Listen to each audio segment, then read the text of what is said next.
வணக்கம் மக்களே. நகைக்கடன் 5 சவரன் வரை தள்ளுபடிக்கான லேட்டஸ்ட் அப்டேட் தான் நமக்கு கிடைச்சிருக்கு.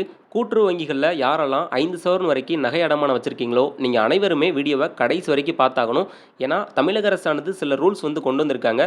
இதில எத்தனை சவரன் வரைக்கும் நகைக்கடன் தள்ளுபடி பண்ண போறாங்க மற்றும் இதற்கான லிஸ்ட் ரெடியா இருக்கு. இதில யாருக்கெல்லாம் உறுதியாக கிடைக்கப் போகுது, நெறைய பேருக்கு நகை அடமானம் வச்சதுக்கான மீட்கும் தேதி பார்த்தீங்கன்னா, இந்த மாசமோ இல்ல அடுத்த மாசமோ கூட வரலாம். ஸோ இவர்கள் எல்லாமே மீண்டும் அடமானம் வச்சா, அடுத்து எலெக்ஷனுக்கு அப்புறம் தள்ளுபடி கிடைக்குமா அப்படின்னு பல சந்தேகத்தோட பார்த்தீங்கன்னா கேட்டுக்கிட்டு இருக்காங்க. உங்களுக்கான தீர்வும் பார்த்தீங்கன்னா இந்த வீடியோல கிடைச்சிரும். ஸோ இது போன்று பயனுள்ள தகவல் எல்லாம் உடனுக்குடன் தெரிஞ்சுக்க நம்ம சேனலை சப்ஸ்கிரைப் பண்ணி பக்கத்தில் இருக்கக்கூடிய பெல் ஐக்கான் பிரஸ் பண்ணிக்கோங்க. வீடியோக்குள்ள போறதுக்கு முன்னாடி ஒரு லைக் கொடுத்துக்கோங்க. அப்பதான் இது போன்று மத்திய அரசு மற்றும் மாநில அரசு கொடுக்கக்கூடிய அனைத்து விதமான நலத்திட்டங்கள் பற்றிய தகவல் உடனுக்குடன் கிடைக்கும். நமக்கு கிடைச்சிருக்கக்கூடிய அப்டேட் என்ன அப்படின்னா, கூட்டுறவு வங்கிகளில் யாரெல்லாம் 5 சவரன் வரை நகை அடமானம் வச்சிருக்காங்களோ அவர்களுக்கான முழுமையான தள்ளுபடி அறிவிப்பை தான் நம்ம பார்க்க போறோம். இன்னொரு பக்கம் பொது வங்கியான இந்தியன் பேங்க், ஸ்டேட் பேங்க்ல நிறைய மக்கள் நகை அடமானம் வச்சிருக்காங்க. உங்களுக்கு நகைக்கடன் அறிவிப்பு பற்றி எந்த ஒரு தகவலுமே வெளியாகலை. ஸோ அதனால் கூட்டுறவு வங்கிகளில் 5 சவரன் மற்றும் அதற்கு குறைவாக யாரெல்லாம் நகை அடமானம் வச்சுருக்காங்களோ அவர்களுக்கான தள்ளுபடி அறிவிப்பும் மற்றும் யாருக்கெல்லாம் உறுதியாக கிடைக்கப் போகுது அதற்கான லிஸ்ட்டும் பார்த்தீங்கன்னா வெளியாயிருக்கு. இன்னொரு முக்கியமான விஷயம், கடந்த 2021 எலெக்ஷன் அப்போ பார்த்தீங்கன்னா திமுக, அதாவது கூட்டுறவு வங்கிகளில் யாரெல்லாம் நகை அடமானம் வச்சுருக்காங்களோ 5 சவரன் வரைக்கும் அனைவருக்குமே தள்ளுபடி செய்யப்படும் சொல்லியிருந்தாங்க. ஆனால் ஆட்சிக்கு வந்ததுக்கப்புறமா பெரும்பாலான மக்களுக்கு பார்த்தீங்கன்னா அந்த தள்ளுபடி அறிவிப்பானது கிடைக்கல. ஒரு சில மக்களுக்கு மட்டும்தான் அந்த 5 சவரன் வரைக்குமே தள்ளுபடி கிடைச்சிச்சு. ஏன்னா ஒரு சில தவறுகள் பார்த்தீங்கன்னா பண்ணாங்க. தமிழக அரசும் ஒரு சில ரூல்ஸ் கொண்டு வந்தாங்க. அதனால் இந்த தடவையும் உங்களுக்கு கிடைக்காம போகிறதுக்கு வாய்ப்புகள் இருக்குது. அதனால் என்னென்ன தவறுலாம் பண்ணக்கூடாது அப்படிங்கிறத தெரிஞ்சுக்கிட்டு ஸோ மக்கள் கிளியராக பார்த்தீங்கன்னா பார்த்து வச்சுக்கோங்க. அப்போ தான் கட்டாயமாக உங்களுக்கு 5 சவரன் வரைக்கான எல்லா தள்ளுபடியுமே கிடைக்கும். ஸோ வீடியோவை பார்த்தீங்கன்னா ஸ்கிப் பண்ணாமல் கடைசி வரைக்கும் பார்த்தா மட்டுமே என்னென்ன மாற்றங்கள்லாம் கொண்டு வந்திருக்காங்க, அதெல்லாம் நீங்கள் பண்ணியிருக்கீங்களா, இனிமேல் பண்ணலாமா அப்படிங்கிற ஒரு ஐடியா பார்த்தீங்கன்னா உங்களுக்கு கிடைக்கும். தமிழக அரசு கொண்டு வந்துள்ள ரூல்ஸ் என்னன்னா, நீங்கள் நகை அடமானம் வச்சிருக்கக்கூடிய அந்த கூட்டுறவு வங்கி உங்கள் ஏரியா லிமிட்குள்ளே இருக்கணும். இனிமேல் நீங்கள் புதிதாக அடமானம் வைக்க போகிறீங்கனாலும் சரி, உங்கள் வீட்டுக்கு பக்கத்தில் இருக்கக்கூடிய கூட்டுறவு வங்கிகளில் உங்கள் ஏரியா லிமிட்குள்ளே வருதா அப்படிங்கிறத தெரிஞ்சுக்கிட்டு வைங்க. ரெண்டாவது விஷயம், ஒரு குடும்பத்துக்கு ஒரு நபருக்கு மட்டும்தான் இந்த நகைக்கடன் தள்ளுபடி கிடைக்கும். அதனால் கணவன் மனைவி 2 பேர் பெயர்லையுமே வைக்காதீங்க. ஒரு சிலர் பார்த்தீங்கன்னா தங்கள் வீட்டுக்கு பக்கத்தில் இருக்கக்கூடிய கூட்டுறவு வங்கிகளில் கணவன் பெயரில் நகை அடமானம் வச்சுருவாங்க. மனைவியினுடைய பெயரில் அவங்க அம்மா ஊரில் இருக்கக்கூடிய கூட்டுறவு வங்கிகளில் நகை அடமானம் வச்சுருவாங்க. இதனால் என்ன பிரச்சனை ஏற்படும்னா, அங்கே கூட்டுறவு வங்கிகளில் இருக்கக்கூடியவங்க பார்த்தீங்கன்னா உங்கள் கணவன் மனைவி 2 பேருடைய ஆதார் கார்டு, ரேஷன் கார்டை செக் பண்ணும்போது ஐடி ப்ரூஃப் பார்த்தீங்கன்னா, அதாவது அட்ரஸ் சேமாக இருக்கும்.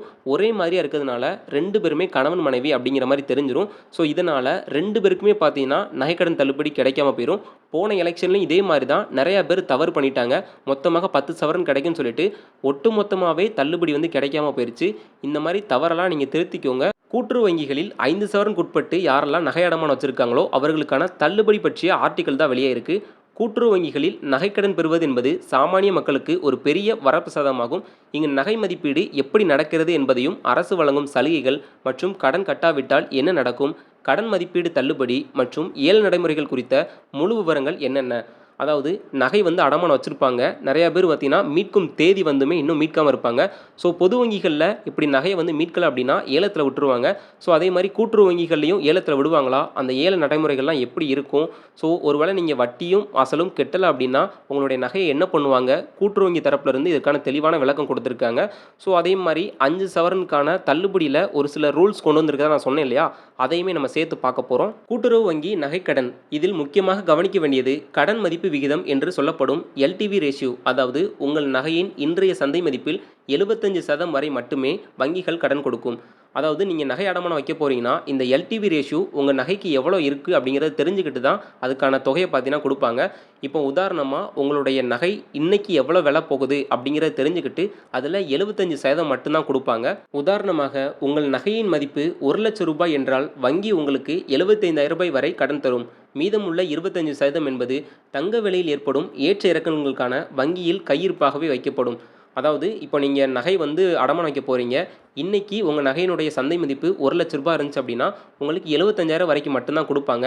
என்ன காரணம் அப்படின்னா, மிச்சம் இருக்கக்கூடிய 25,000 இப்போ தங்கத்துடைய விலை பார்த்தீங்கன்னா ஏறும், சில டயத்தில் இறங்கும். அப்போது வங்கிக்கு பார்த்தீங்கன்னா நஷ்டம் ஏற்பட்டுரும். அப்படிங்கிறதுக்காக தான் அந்த 25,000 வங்கி தரப்பில் கையிருப்பு பிடிப்புக்காக பார்த்தீங்கன்னா அவங்களுடைய கேரண்டிக்காக வச்சுருக்காங்க.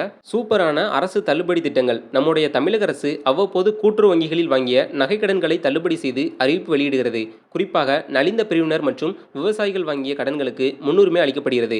அதாவது இந்த 2026ல கூட்டுறவு வங்கிகள்ல வாங்கியிருக்கக்கூடிய நகைக்கடன்களுக்கான தள்ளுபடி அறிவிப்பும் வெளியாகும். அதே மாதிரி விவசாயிகளுக்கும் பார்த்தீங்கன்னா, கடன்கள் வாங்கியிருப்பாங்க. விவசாயத்துக்காக அவர் வந்து 1,00,000மோ இல்ல 1,50,000மோ பார்த்தீங்கன்னா, கடனா வாங்கியிருப்பாங்க. அதுக்கான தள்ளுபடியுமே பார்த்தீங்கன்னா, முன்னுரிமை கொடுக்கப்படும் அப்படிங்கிற மாரி சொல்றாங்க. இந்த திட்டத்தின் கீழ் தகுதியான பயனாளிகள் தேர்வு செய்யப்படுவார்கள். ஒரு குடும்பத்திற்கு ஒரு குறிப்பிட்ட எடை வரை மட்டுமே தள்ளுபடி வழங்கப்படும். நம்ம ஏற்கனவே சொன்ன மாரி, ஒரு குடும்பத்திற்கு ஒரு நபருக்கு மட்டும் தான் தள்ளுபடியானது கிடைக்கும். உதாரணமா பார்த்தீங்கன்னா, ஒரு 5 சவரன் வரைக்கும் மட்டுமே தள்ளுபடியானது கிடைக்கும். அதாவது 5 சவரன் கம்மியா 3 சவரன் வச்சவர்களுக்கும் கிடைக்கும். 2 சவரன் வச்சவங்களுக்கும் கிடைக்கும். 5 சவரனுக்கு மேல நகை அடமானம் வச்சீங்க அப்படின்னா, மொத்தமாகவே கிடைக்காது. அதையுமே தெரிஞ்சுக்கோங்க. இதற்காக வங்கிகளில் ரேஷன் கார்டு மற்றும் ஆதார் கார்டு விவரங்கள் சரிபார்க்கப்படும். தள்ளுபடி கிடைத்ததும் அந்த நகைக்கான அசலும் வட்டியும் ரத்து செய்யப்பட்டு மக்கள் தங்கள் நகையை திரும்ப பெற்றுக்கொள்ளலாம். அதாவது ரேஷன் கார்டையும் சரி, உங்களுடைய ஆதார் கார்டையும் சரி, ஐடி ப்ரூஃப்காக வந்து செக் பண்ணுவாங்க. ஏன்னா நிறையா பேர் 2 பேங்க்ல வச்சிருப்பாங்க, 3 பேங்க்ல கூட நகை அடமானம் வச்சிருப்பாங்க. இதெல்லாம் கண்டுபிடிக்கணும் அப்படிங்கிறதுக்காக தான் உங்களுடைய ஆதார் கார்டையும், ரேஷன் கார்டையும் செக் பண்ணி ஒரே ஒரு நபருக்கு மட்டும் தான் கொடுக்கணும் அப்படிங்கிறத கூட்டுறவு வங்கிகள்ல பார்த்தீங்கன்னா முடிவு பண்ணியிருக்காங்க. ஏன்னா போன தடவை பார்த்தீங்கன்னா வங்கிக்கு வந்து நிறைய நஷ்டமாயிருச்சு அப்படின்னு சொல்லிட்டு, இந்த தடவை அசலும் வட்டியும் தெளிவான நபர்களுக்கு, தகுதியுடைய நபர்களுக்கு மட்டுமே எல்லாமே பார்த்தீங்கன்னா தள்ளுபடி தானே கொடுப்பாங்க. அதுக்கப்புறமா உங்களுக்கு பார்த்தீங்கன்னா பேங்க் சைட்லேருந்து மெசேஜோ இல்லைனா நேரடியாக பேங்க்லேருந்து கால் பண்ணுவாங்க. அதுக்கப்புறம் நீங்கள் வந்து உங்களுடைய நகையை வந்து திரும்ப பெற்றுக்கொள்ளலாம் அப்படின்னு வந்து சொல்லியிருக்காங்க. அது என்ன ஏல நடவடிக்கை? வங்கியில் கடன் வாங்கி 1 வருடம் ஆகியும் அசலையோ அல்லது வட்டியோ கட்டவில்லையானால் அந்த நகையை வங்கி ஏலத்திற்கு கொண்டு வரும். ஆனால் உடனே ஏல விட மாட்டார்கள். முதலில் உங்களுக்கு தபால் மூலம் நோட்டீஸ் அனுப்பப்படும். அதன் பிறகும் நீங்கள் பணம் கட்டவில்லை என்றால் செய்தித்தாள்களில் விளம்பரம் கொடுக்கப்பட்டு பொது ஏலம் நடத்தப்படும். இப்போ நிறையா பேர் நகை தள்ளுபடிக்காக அடமானம் வச்சுருப்பீங்க. ஆனால் அது இந்த மாதமோ இல்லைனா அடுத்த மாதமோ கூட பார்த்தீங்கன்னா மீட்கும் தேதி வந்துடும். ஒருவேளை நீங்கள் பார்த்தீங்கன்னா கட்டலை, 1 வருஷம் ஆகியும் அசலையோ இல்லைனா வட்டியோ பார்த்தீங்கன்னா கட்டலை அப்படின்னா உங்களுக்கு வந்து தபால் மூலம் வந்து நோட்டீஸ் அனுப்புவாங்க. அதையுமே நீங்கள் பார்த்துட்டு அதுக்கப்புறமும் பணம் கட்டலை அப்படின்னா செய்தித்தாளில் பார்த்தீங்கன்னா உங்களுக்கான விளம்பரம் பார்த்தீங்கன்னா கொடுக்கப்படும். அதுக்கப்புறம் பொது ஏலமாகவே விட்டுருவாங்க. யார் வேணாலும் நகை எடுத்துக்கலாம் அப்படின்னு சொல்லிட்டு சந்தை மதிப்புக்கே விட்டுருவாங்க. அதனால் நிறையா பேர் அடமானம் வச்சுருக்கீங்கன்னா வட்டியாவது கட்டி திரும்ப பார்த்தீங்கன்னா அப்படியே திருப்பி வைங்க. அதுக்கப்புறம் உங்களுக்கு நகைக்கடன் தள்ளுபடிக்கு வந்து கிடைக்குமா கிடைக்காதா அப்படின்னு வந்து உறுதியாக சொல்ல முடியாது. ஒருவேளை தமிழக அரசானது கொடுத்தாங்க அப்படின்னா உங்களுக்கு நல்லது தான். ஏலத்தில் கிடைக்கும் தொகையில் வங்கியின் அசல் மற்றும் வட்டி போக மீதமுள்ள தொகை ஏதேனும் இருந்தால் அது உரிய வாடிக்கையாளரிடம் ஒப்படைக்கப்படும். இப்போ உங்களுடைய நகையை பார்த்தீங்கன்னா வட்டியும் அசலும் கட்டாமல் ஏல விட்டுட்டாங்க அப்படின்னா, இப்போ நீங்கள் வந்து 1,00,000 கடன் வாங்கியிருக்கீங்க, அதற்கு வட்டி வந்து ஒரு 10,000 வருது அப்படின்னா, நகை வந்து ஒரு 1,30,000 போயிடுச்சு அப்படின்னா, பேங்க்கு தேவையான அந்த 1,10,000 எடுத்துக்கிட்டு மிச்சம் இருக்கக்கூடிய 20,000 அதுக்கு யார் உரிமையாளரோ அவர்களிடம் பார்த்தீங்கன்னா கொடுத்துருவாங்க. ஆனால் ஏலம் வரை செல்லாமல் கடனை முறையாக திருப்பி செலுத்துவதே உங்கள் நகையின் பாதுகாப்பாக சிறந்த வழியாகும். இப்படி மிக எளிமையான முறையில் கூட்டுறவு வங்கிகள் செயல்படுவதால் மக்கள் குறைந்த வட்டியில் கடன் பெற்று தங்கள் தேவைகளை பூர்த்தி செய்து கொள்ள முடிகிறது. கூட்டுறவு வங்கிகளில் எதுக்கு நகை அடமானம் வைக்கிறாங்க அப்படின்னா, ஒன்று வந்து தள்ளுபடிக்கு வந்து கிடைக்கும் அப்படிங்கிறதுக்காக வைக்கிறாங்க. இன்னொன்று பார்த்தீங்கன்னா வட்டி வந்து ரொம்ப கம்மியாக இருக்கும் அப்படிங்கிறதுக்காகவே வைக்கிறாங்க. இந்த நகை வந்து ஏலத்துக்கு போகிற அளவு நீங்கள் விடாமல் சீக்கிரமாக வட்டியாவது கட்டி நீங்கள் திருப்பி வச்சுக்கலாம். அதுக்கப்புறம் பார்த்தீங்கன்னா திரும்ப உங்களுக்கு 1 வருஷத்துக்கு அப்புறம் பணம் எப்போ கிடைக்குதோ அப்போ பார்த்தீங்கன்னா திருப்பிக்கலாம். 2021ல் நகைக்கடன் தள்ளுபடிக்கான முக்கிய நிபந்தனைகள் என்ன சொல்லியிருந்தாங்கன்னா, கூட்டுறவு வங்கிகளில் மட்டும் 5 பவுன் வரை நகை அடமானம் வைத்திருக்க வேண்டும். அதாவது கூட்டுறவு வங்கிகளில் மட்டும்தான் நகை அடமானம் வச்சுருக்கணும். அதுவும் 5 சவரன், அதாவது 40 கிராம்னு சொல்லுவாங்க. ஒரு பவுனுக்கு 8 கிராம், 5 சவரனுக்கு 40 கிராம் உட்பட்டு வச்சுருக்கவங்களுக்கு மட்டும்தான் தள்ளுபடி. அதே மாதிரி 31/3/2021க்கு முன் பெறப்பட்ட கடனாக இருக்க வேண்டும் சொல்லியிருக்காங்க. ஆனால் இவங்க எப்போ அதாவது தள்ளுபடி கொடுத்தாங்க அப்படின்னா 11ஆவது மாதம் தான் பார்த்தீங்கன்னா 2021ல் வந்து கொடுத்துருந்தாங்க.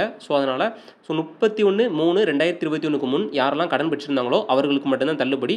இப்போ கணக்கு எடுத்துக்கிட்டோம் அப்படின்னா 2026ல் எப்படி பார்த்தாலுமே 31/3/2026 அதுக்கு முன்னாடி கடன் யாராவது வாங்கியிருந்தீங்க அப்படின்னா உங்களுக்கு ஒரு நல்ல விஷயம் தான், கண்டிப்பாக உறுதியாக கிடைக்கும். அதே மாதிரி குடும்ப அட்டை மற்றும் ஆதார் எண் பார்த்தீங்கன்னா கட்டாயமாக வந்து கேட்குறாங்க. இது ரெண்டுமே தேவைப்படும். முறைகேடாக கடன் பெற்றவர்கள் ஒரே குடும்பத்தில் பலருக்கு நகைக்கடன் தள்ளுபடி வழங்கப்படவில்லை. அதாவது 2 பேர் 3 பேர் பார்த்தீங்கன்னா நகை அடமானம் வச்சுருப்பாங்க. இதெல்லாம் தவறான விஷயம். அதனால் இவர்களுக்கு பார்த்தீங்கன்னா நகைக்கடன் தள்ளுபடி மொத்தமாகவே கொடுக்கல. நகை உண்மையானதா மற்றும் பயனாளி தகுதியானவரா என்பது அதிகாரிகள் மூலம் சரிபார்க்கப்பட்டு தகுதியுள்ளோரின் பட்டியலை அறிவிக்கப்பட்டது. அதாவது அதிகாரிகள் பார்த்தீங்கன்னா செக் பண்ணுவாங்க. எத்தனை பேர் வாங்கியிருக்காங்க, எவ்வளோ நகை வந்து வச்சுருக்காங்க, தமிழ்நாடு முழுக்க வேறு எதுவும் கூட்டுறவு வங்கிகளில் நகை அடமானம் வைக்கப்பட்டிருக்குதா அப்படின்னு சொல்லிட்டு தகுதியானவர்களுடைய பட்டியலாம் பார்த்தீங்கன்னா சேகரித்து அதுக்கப்புறம் ஃபைனலாக பார்த்தீங்கன்னா சம்மந்தப்பட்ட கூட்டுறவு வங்கிக்கு மேலிடத்துலேருந்து வந்து லிஸ்ட் வரும். அதன்படி தான் பார்த்தீங்கன்னா தள்ளுபடியானது வந்து பண்ணுவாங்க. 2021ல் நகைக்கடன் தள்ளுபடி அப்போ என்னென்ன ஆவணங்கள்லாம் தேவைப்பட்டுச்சு அப்படின்னா, ஆதார் அட்டை பார்த்தீங்கன்னா கேட்டாங்க. கடன் பெற்ற நபரினுடைய ஆதார் அட்டை தான் முக்கியமாக தேவைப்படும். ரேஷன் கார்டு பார்த்தீங்கன்னா, குடும்ப உறுப்பினர்களுடைய சரிபார்க்கிறதுக்காக. எத்தனை பேர் இருக்காங்க? கணவன் மனைவியா? திருமணம் ஆகலையா? அப்படின்னு சொல்லிட்டு எல்லாமே செக் பண்ணுவாங்க. நகைக்கடனுக்கான ரசீது. அதாவது நீங்க கூட்டுறவு வங்கிகள்ல வச்சிருப்பீங்க. அதற்கான ரசீதோ, சீட்டோ பார்த்தீங்கன்னா குடுத்துருப்பாங்க. அது ஒவ்வொரு கூட்டுறவு வங்கிய பொறுத்தல வந்து டிஃபரெண்ட் ஆகும். நகை அடமானம் வைக்கும்போது கொடுக்கப்பட்ட அசல் ரசீது தான் வேணும். நீங்க ஜெராக்ஸ் எடுத்து கொண்டு போனீங்கன்னா, அத வந்து ஏற்க மாட்டாங்க. அதனால ஒரிஜினல் ரசீத பார்த்தீங்கன்னா கொண்டு போங்க. பாஸ்போர்ட் அளவு புகைப்படம். இது வந்து சில கிளைகள்ல தான் பார்த்தீங்கன்னா கேட்குறாங்க. ஆனா நீங்க கொண்டு போங்க. மோஸ்ட்லி எல்லா கூட்டுறவு வங்கிகள்லயுமே இப்ப கேட்டுட்டு தான் இருக்காங்க. பாஸ்போர்ட் சைஸ் ஃபோட்டோ 2லிருந்து 4 ஃபோட்டோ கிட்ட கொண்டு போங்க. முக்கிய தகுதிகள் மற்றும் நிபந்தனைகள். கூட்டுறவு வங்கி தள்ளுபடி என்பது முதன்மை வேளாண்மை கூட்டுறவு கடன் சங்கங்கள் மற்றும் மாவட்ட மத்திய கூட்டுறவு வங்கிகள் மூலம் பெற்ற கடன்கள் மட்டுமே தள்ளுபடி செய்யப்படும். இப்போ கூட்டுறவு வங்கிகள்ல கடன் வாங்கியிருக்கீங்க அப்படின்னா, ஸோ இந்த 2 கூட்டுறவு வங்கிகள்ல வாங்கியிருந்தால் மட்டும்தான் பிஏசிஎஸ்எஸ் அப்படின்னு சொல்லக்கூடிய வங்கி, அதே மாரி மாவட்ட மத்திய கூட்டுறவு வங்கி. ஸோ இதில பெற்ற கடன்களுக்கு மட்டும்தான் தள்ளுபடி வந்து பொருந்தும் அப்படிங்கிறதையும் சொல்லியிருக்காங்க. இதுவரைக்கும் சொன்ன எல்லாமே 2021 எலெக்ஷன் அப்போ என்னென்ன ஆவணங்கள் கேட்டாங்க, என்னென்ன தகுதி வேணும் அப்படிங்கிறத பார்த்தோம். இப்போ 2026 சட்டமன்ற தேர்தலை முன்னிட்டு தமிழ்நாட்டில் கூட்டுறவு வங்கிகளில் அடகு வைக்கப்பட்ட நகைகளை தள்ளுபடி செய்ய திமுக, அதிமுக மற்றும் தாவேக ஆகிய கட்சிகள் பரிசீலித்து வருவதாக தகவல் தெரிவிக்கின்றன. தற்போதைய சூழலில் அரசு கூட்டுறவு வங்கிகளில் நிலுவையில் உள்ள நகைக்கடன்கள் விவரங்களை ரகசியமாக சேகரித்து வருவதாகவும் 5 சவரன் வரையிலான கடன்கள் தள்ளுபடி செய்யப்பட வாய்ப்புள்ளதாகவும் செய்திகள் வெளியாகியுள்ளன.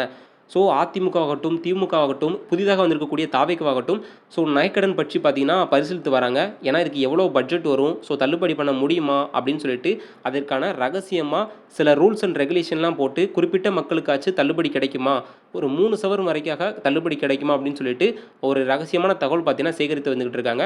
மோஸ்ட்லி பார்த்தீங்கன்னா 5 சவரனுக்கு தான் முன்னுரிமை கொடுத்துட்டு இருக்காங்க. ஏன்னா அப்படின்னா நிறையா மக்கள் கிடைக்கும், நிறையா ஓட்டுகளும் பார்த்தீங்கன்னா ஜெயிக்கிறதுக்கான வாய்ப்புகள் இருக்குது. அதுக்காகவே 5 சவரன் வரை கடன்கள் தள்ளுபடி செய்யப்படும், அதுக்கான வாய்ப்புகள் இருக்குது அப்படிங்கிற மாதிரி செய்திகள் பார்த்தீங்கன்னா வெளியாகிக்கிட்டு இருக்கு. இன்னும் அரசு தரப்பிடமிருந்தோ இல்லைனா பிற கட்சிகளோ பார்த்தீங்கன்னா இன்னும் அதற்கான தேர்தல் வாக்குறுதியாக பார்த்தீங்கன்னா வெளியிடலை. ஸோ அதை நம்ம பொறுத்திருந்து தான் பார்க்கணும். 2026 நகைக்கடன் தள்ளுபடி முக்கிய விவரங்கள். கூட்டுறவு வங்கிகளில் 5 சவரன் வரை அடகு வைக்கப்பட்ட நகைகள் மீதான கடன்கள் தள்ளுபடி செய்யப்படலாம். ஸோ அதாவது கூட்டுறவு வங்கிகளில் மட்டும், பொது வங்கிகள் கிடையாது. 5 சவரன் வரை அடகு வைக்கப்பட்ட நகைகள் மீதான கடன்கள் பார்த்தீங்கன்னா தள்ளுபடி செய்கிறதுக்கு வாய்ப்புகள் இருக்குது.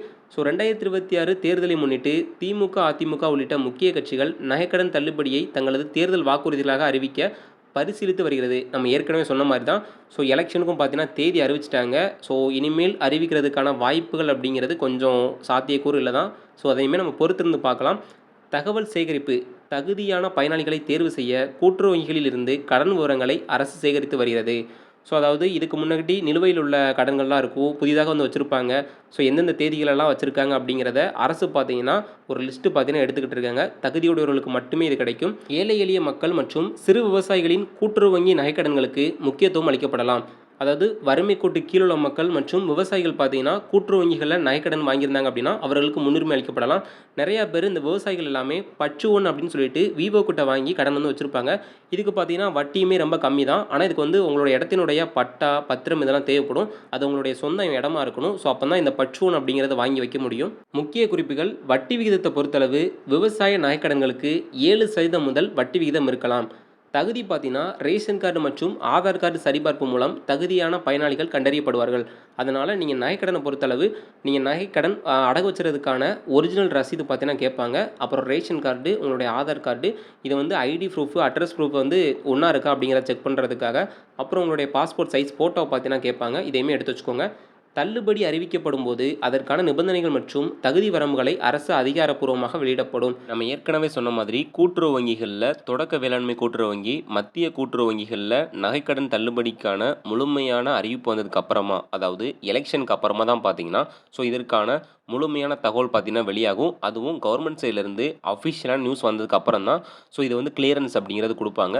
ஸோ அதுக்கு வந்து நம்ம பொறுத்திருந்து தான் பார்க்கணும். நம்ம இது வரைக்குமே நகைக்கடன் தள்ளுபடிக்காக என்னென்ன அறிவிப்புகள் வந்திருக்கோ அது சம்மந்தமாக எல்லாத்தையும் பார்த்துட்டோம். உங்களுக்கு புரிஞ்சிருக்கும் அப்படின்னு நினைக்கிறேன். ஸோ இதை தாண்டி இனிமேல் எப்போ கரெக்டாக பார்த்தீங்கன்னா ஸோ இந்த நகைக்கடன் தள்ளுபடிக்கான தேதிகள் வெளியாகும் மற்றும் எத்தனை சவரன் வரைக்கும் கரெக்டாக பண்ண போகிறாங்க அப்படிங்கிறது எல்லாமே ஸோ தமிழக அரசானது அதுக்கு அடுத்து என்ன அதிகாரப்பூர்வ அறிவிப்பு வெளியிடுறாங்களோ அதை பொறுத்து தான் இருக்குது. ஸோ அதை நம்ம காத்திருந்து தான் பார்க்கணும். எலெக்ஷனுக்கு அப்புறம் நகைக்கடன் தள்ளுபடிக்கான முழுமையான அறிவிப்புகள் வருதா இல்லையா, பொது வங்கிகளில் இருக்கிறதுக்கான வாய்ப்புகள் இல்லை அப்படிங்கிற மாதிரி சொல்லியிருந்தோம். இருந்தாலும் கூட்டுறவு வங்கிகளில் எந்த அளவு இருக்குது, ஸோ அதிகமாக கிடைக்குமா அப்படிங்கிறது எல்லாமே நம்ம பொறுத்திருந்து பார்க்கலாம். ஸோ நீங்கள் இப்போ தான் நம்ம சேனலை புதுசாக பார்க்குறீங்க அப்படின்னா மறக்காமல் சப்ஸ்கிரைப் பண்ணிக்கோங்க. நன்றி மக்களே.